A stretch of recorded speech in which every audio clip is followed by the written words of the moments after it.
जैसे कि आप सब लोग जानते हैं कि लेंट सीजन चल रहा है, रोज़ों के आम मसीह यीशु ने हमारी खातिर सलीब उठाई, एक कम 40 कोड़े खाए, कांटों का ताज पहना,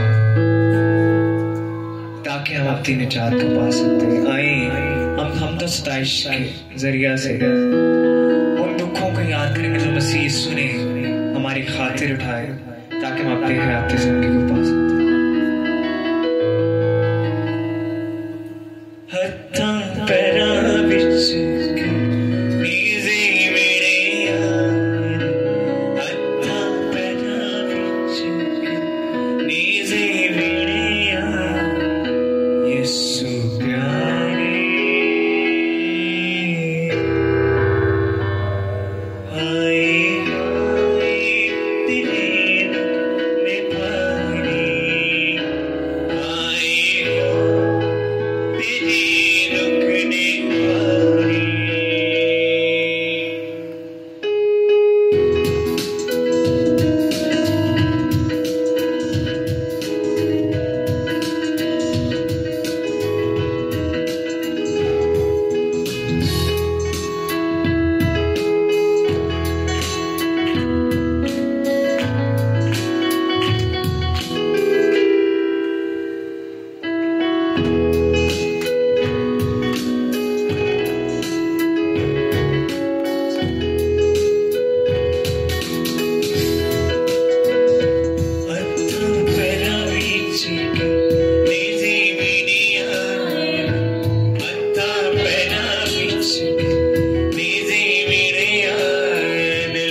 बहुत खूबसूरत गीत गाया है। वाकई उसके दुखों का कोई हिसाब नहीं। उसके दुखों में हम एक अगर कांटा में चुभ जाता है ना तो हमें बड़ी तकलीफ होती है। तो उसके सर में कितने कांटे चुभाए गए, तो आज ही कांटों का बनाकर डाल दिया। और सोचे उसने कितना बर्दाश्त किया। 40 एक कम 40 कोड़े खाए। किसकी खातर? उसका तो कोई गुनाह नहीं था, आपकी और मेरी खातर खाए गए। और उसे सूली पर लटकाया गया और इतने इतने बड़े कीलों से जड़ा गया उसे। उसके हाथ पांव पे कील लगाए गए। जब ये सारी तकलीफ अपने जिस्म के लिए मतलब महसूस करे तो कैसा होगा कि अगर मेरे साथ ऐसा हो तो कैसा होगा। तो खुदावंद का शुक्र करके खुदावंद ने ये सारी तकलीफें लानती मौत अपने ऊपर लेकर आपको अपने फर्जंद बना लिया। और आज जो कि आप खुदा की खिदमत को सरअंजाम दे रहे हैं, खुदा की हजूरी में पहुंच रहे हैं, वर्शिप कर रहे हैं, तो आप सबसे यही दरख्वास्त की जाती है कि अपने दुनिया के कामों को छोड़कर सबसे बढ़कर खुदावंद को आप दर्जा देंगे तो खुदावंद आपको हर तरह की बरकत से नवाजता चला जाएगा। इसी तरह सिस्टर गुलशन यहाँ पर आएंगी और शुक्रगुजारी की दुआ करें।